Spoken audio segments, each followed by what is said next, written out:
Einzigartig. The new model from Audi has everyone talking, and they're saying positive things. Schönes Design, tolle Farbe.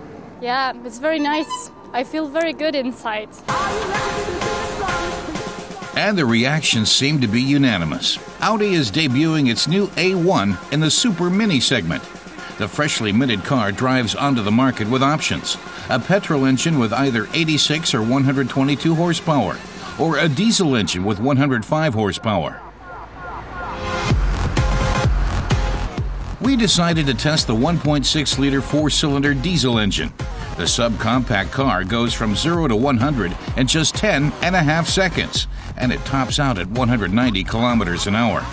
It's an impressive driving performance, but not as impressive as the car's mileage.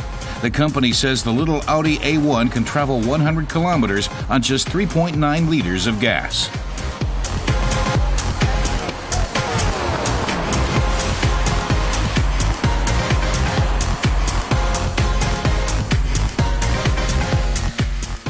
Audi took a clear approach to the new car's design and development. Product manager Lars Adler says Audi wanted the A1 to have a completely unique and fresh design. But at the same time, they wanted the compact sports wagon to have all the characteristics of a true Audi.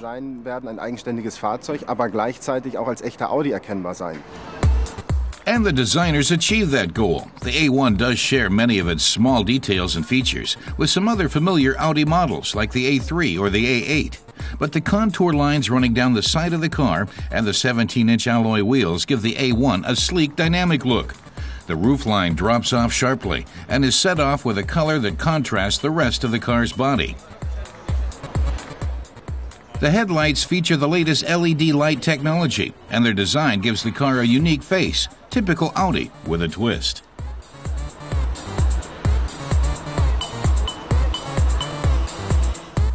The grille and fog lights are outfitted with chrome bars. The design changes at the rear of the car, where Audi installed LED lights that match some of its bigger models.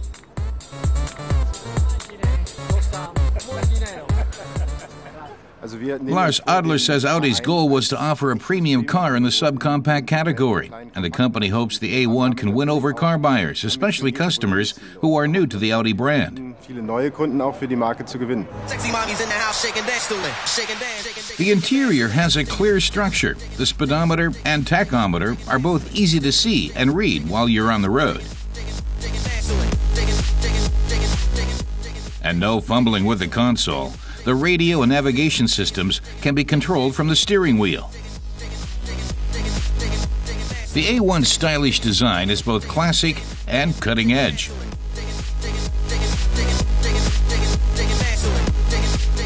Audi believes those qualities can appeal to male and female car buyers.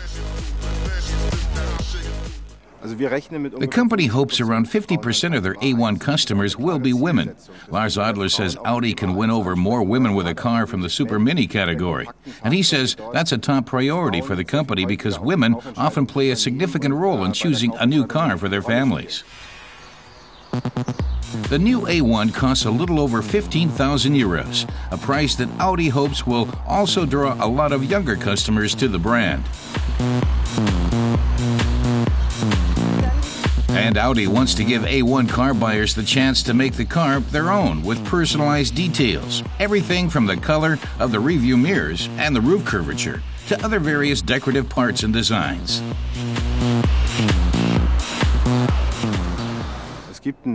Adler says the company wanted to invest in the trend of smaller subcompact cars. And he says their customers have proven Audi was right. The car makers from Ingolstadt believe the A1 will make a big splash.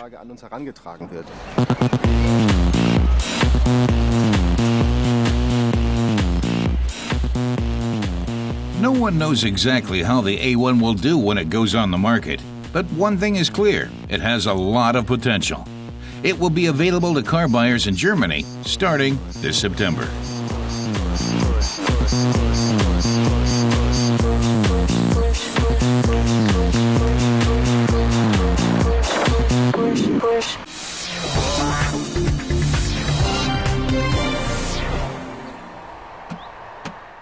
Isn't it asking a little too much to compare the Mercedes-Benz to the much cheaper Dacia Logan MCV, the much less expensive car manufactured by Renault in Romania?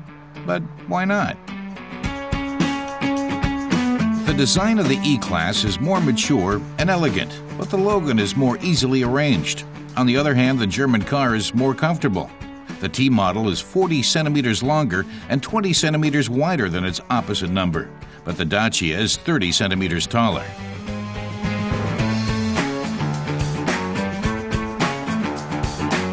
The Dacia Logan MCV is powered by a 1.6-liter gasoline engine. 105 horsepower accelerate the car from 0 to 100 kilometers an hour in 12.1 seconds. The manufacturer lists the top speed as 174 kilometers an hour.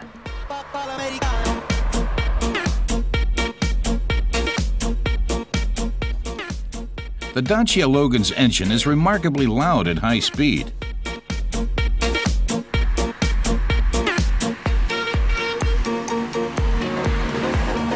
As expected, the Mercedes is quieter. The chassis and engine are well tuned to each other, and that makes for relaxed driving. At 272 horsepower, it's twice as strong as the Dacia, and that means better acceleration.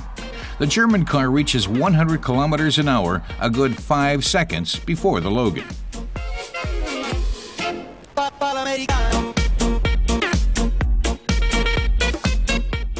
And the Mercedes leaves the Dacia behind it when it comes to the top speed.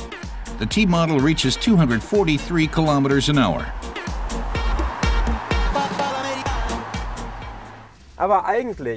Car tester Matas Kurat says the performance of these two cars is so different that they cannot be compared this way. The important thing about these two cars is at the back. They are both station wagons and both have a lot of luggage space. The Mercedes E-Class provides as much as 1,950 liters. The back seats can be folded down easily using a lever. That means the trunk is deep as well as wide. Unfortunately, it's a little too classy to fill it with gardening tools. First, you need to cover it with some kind of sheet. Also muss ich wohl erstmal eine Plane auslegen. The rim of the trunk is quite low, which makes it easier to load it with heavy and cumbersome objects. Kurat says even the long strimmer fits without any problems. Time to have a look at the Dacia.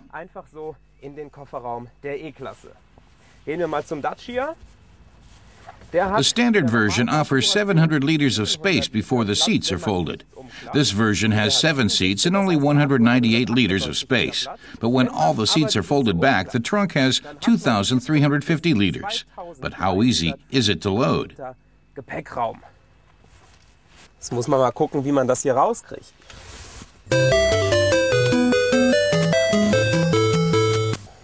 Naja, so schwer sind diese. Kurat says the seats are pretty easy to fold. So plus points for the ease of use.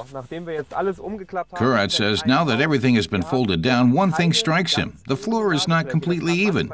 That can be a problem sometimes. In this case, it means more storage space. But most of the storage space in the Dacia is provided by the car's height. That means the load is piled up. If the driver has to make an emergency stop, then it can slip forwards, which is not good. But do the gardening tools fit in the Dacia? The trunk of the Dacia also has a low rim, which makes it easier to load heavy and bulky objects. The 2 back doors and the headroom at the back make it easier to load.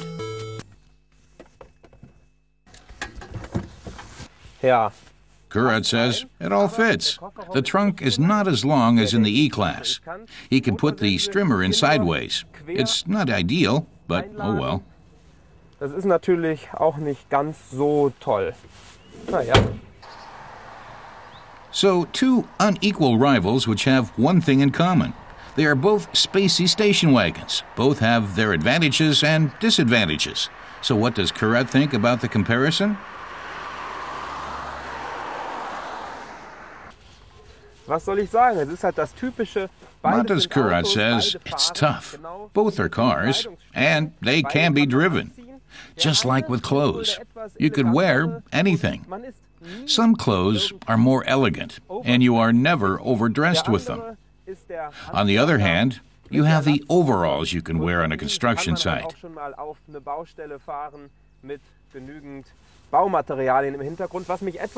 Kurat says what disappoints him about the Dacia was the shortness of the trunk. The strimmer only fitted sideways, not straight like the Mercedes, and that's why the Mercedes was his favorite, even if it's not suitable for a construction site.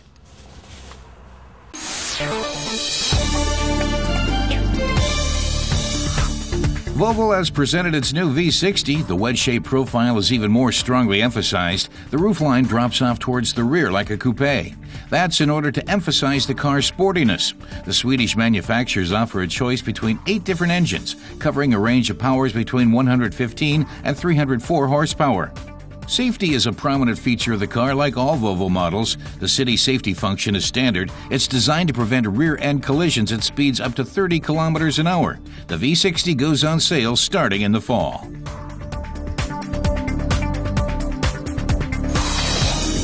Fiat is presenting its new twin-air engine technology in its 500 and Open 500C models.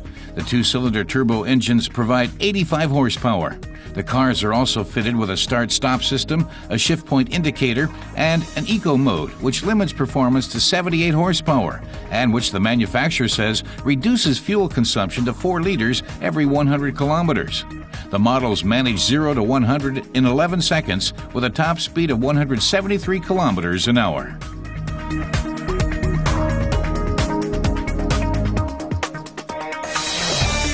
The best-selling motorbike of its class is turning 30. The BMW GS Enduro was based on a motorsport prototype. Its fame is partly due to the success of Jutta Kleinschmidt in the Dakar Rally. Now, some very special GS models have been awarded prizes at the Motorbike Days gathering in the German town of Garmisch, including a BMW R80 GS Basic, which has covered an amazing 525,000 kilometers.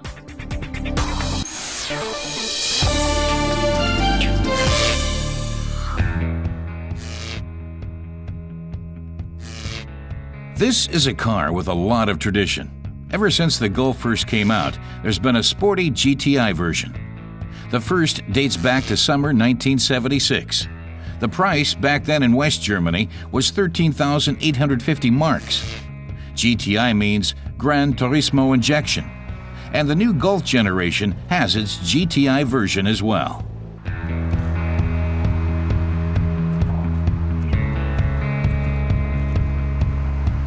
All generations of Golf GTIs have red trimmings on the front grille.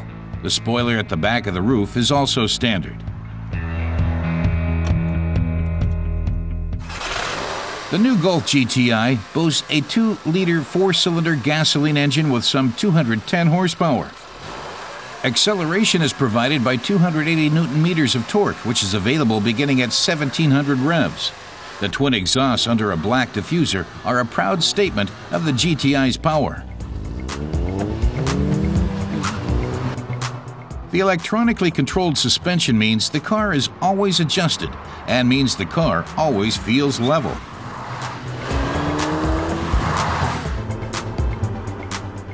The Golf manages 0 to 100 kilometers an hour in just 6.9 seconds, with the speedometer maxing out at 240 kilometers an hour.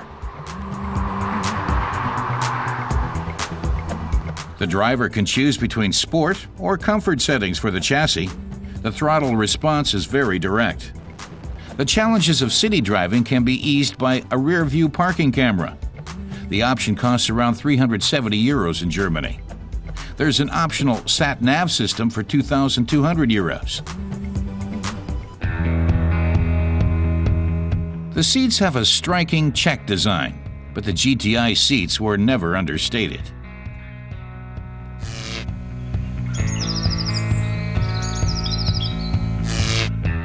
The company has paid a lot of attention to sporty details. That's always been the case, as demonstrated by this first-generation tachometer. Since then, a lot has changed, as shown by the comparison between the gear shift and the levers on the steering column, and the GTI offers a lot of new driving aids.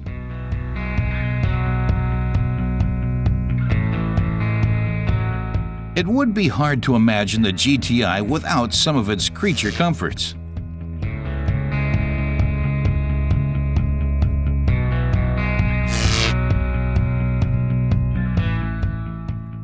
The gear knob now comes with red stitching, but it was always carefully designed. Over time, the GTI has gained luggage and storage space.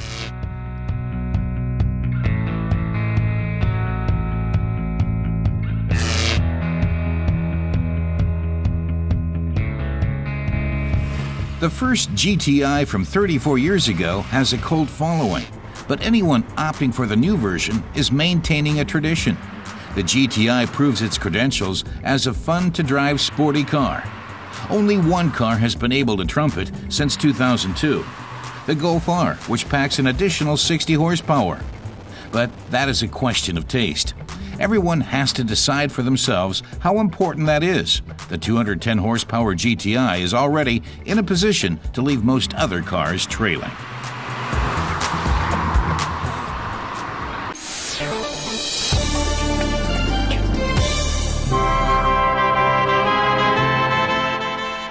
The old-timer convention Classic Welt Bodensee took place for the third time in June of this year.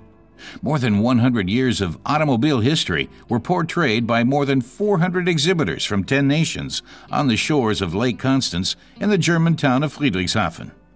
But the show wasn't dedicated exclusively to the 2-, 3-, and 4-wheeled styles of mobility. Historical aircraft were also in the hangars and in the skies over the fairgrounds. A real rarity was the Opel rocket car Rack 2, powered by 24 rockets at the back. That allowed Fritz von Opel to reach an amazing 228 kilometers an hour in 1928. And visitors were able to get real close to some classic models. People were free to take a seat in this 1951 Rolls-Royce Silver Dawn. Only 760 of these were ever built, so it is something special. The car was designed to make drivers independent. The windscreen wipers could be powered automatically or by hand. Old-timer enthusiast Eckhard Lungen says that feature was designed in England for the event that the windscreen wiper engine failed. The driver could operate the wipers himself. Lungen says he doubts the feature was ever used very much, but he says the driver always was in the position to react if he needed to. This might look like an oversized letterbox, but in fact, it's a hot rod. The Ford is just 98 centimeters tall. The special conversion cost around 60,000 euros. Vision is also fairly limited, which can be a problem given that the 200 horsepower engine can reach speeds of 180 kilometers.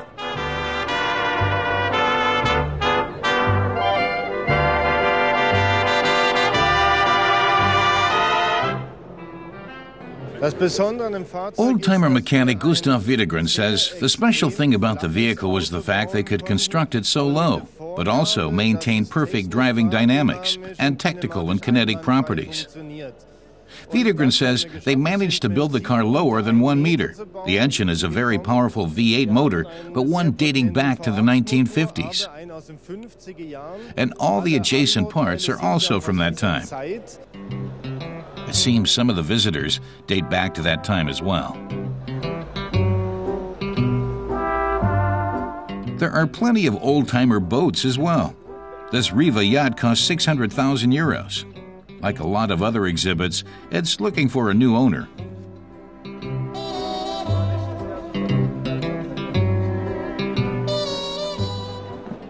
Andreas Hagner restored the yacht. He says that in the 1970s, the members of the jet set, the sheiks, the aristocracy, the playboys, all wanted a Riva. Nowadays, they are very sought after by old-timer fans. Many of those with a fine collection of old-timer cars want to have a Riva as well, so they can show out on the lake that they like old-timers too. Zeigen können, dass sie gerne mit Oldtimer unterwegs sind. The fair also set out to combine machines of the past with modern ones. The vehicles of the future also gained a lot of attention, like this small Mitsubishi Meef, selling at around 40,000 euros. There were also electric bikes alongside the electric cars, like this model with a top speed of 45 kilometers an hour and a range of 60 kilometers. This electric car, based on the Chevrolet Matisse, is manufactured in Dresden. The city Sachs reaches 130 kilometers an hour on the highway with a range of 120 kilometers. There was also a special test track for the cars. Visitors could try out the cars and fly almost silently around the bends.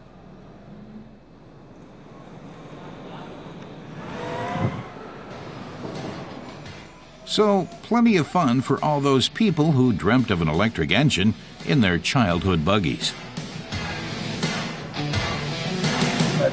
But outside, it got a lot louder again. Mercedes racing cars roaring out their refusal to be consigned to history.